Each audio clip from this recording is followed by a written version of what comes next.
Hello guys, নমস্কার। আমি নমিতা। তো আপনাদের সামনে আবার একটা নতুন ব্লগ নিয়ে চলে এলাম, যেটা আমাদের সন্ধ্যাবেলায় টিফিন হয়।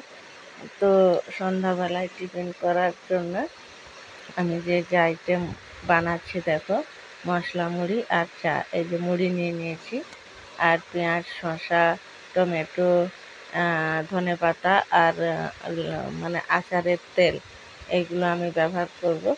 তো পেঁয়াজটা দেখতে পাচ্ছ, ওটা আমি সবজির জন্য নিজেই কেটেছিলাম, তারপরে ধুয়ে নিয়ে এলাম। তারপর আবার আমি সেগুলোকে ভালো করে একটু করে মুখগুলো কেটে এই যে পেঁয়াজ কাটছি।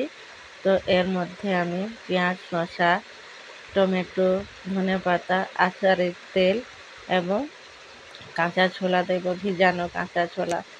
তো এটা মশলা মুড়ি হবে আর চা হবে সন্ধ্যাবেলায় টিফিন। তো আমার এই ভিডিওটা যদি ভালো লাগে তাহলে লাইক, কমেন্ট, শেয়ার করতে ভুলবেন না। প্লিজ প্লিজ তোমরা সামনের দিকে এগোনোর জন্য আমাকে একটু সাহায্য করো। তোমাদের সাহায্য ছাড়া আমি সামনের দিকে এগোতে পারবো না। তো আমার মেয়ে আমাকে জিজ্ঞেস করলো, মা তুমি কাটার পরে কেন আবার সেগুলো ছিলছো?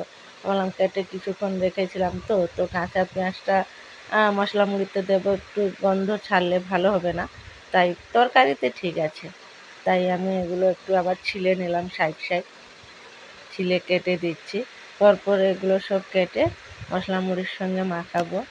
তো তোমাদেরকে যদি বারবার করে বলছি, ভিডিও যদি ভালো লাগে লাইক, কমেন্ট, শেয়ার করতে ভুলবেন না। প্লিজ আমাকে সামনের দিকে এগোনোর জন্য সাহায্য করো। তোমাদের ছাড়া আমি সামনের দিকে এগোতে পারবো না। তো তোমরাই এত দূর নিয়ে আসছো আমার পরিবারে এতজন। তো আমার মেয়ে ও তার পাপার মোবাইল নিয়ে আমাকে একটা মেসেজ দেখালো যে মা কি মেসেজ এসছে দেখো। আমি বললাম থাক, পাপা এলে দেখবে। তো খুব খিদে লেগেছে। তো আমার কাটা কমপ্লিট হয়ে এসছে।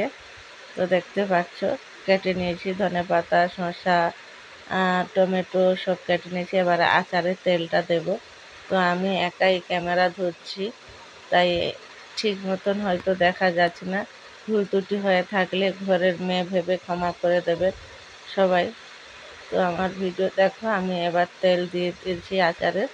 তো তেল দিয়ে আমি মুড়িটাকে ভালো করে মাখিয়ে নিচ্ছি। এবং চাও আমার ওখানে কমপ্লিট হয়ে গেছে, চাটা আপনাদের সামনে তুলে ধরিনি। এই দেখো, আমার ভিডিও ভালো লাগলে লাইক, কমেন্ট, শেয়ার করতে ভুলবেন না, সব বন্ধুদেরকে বলছি।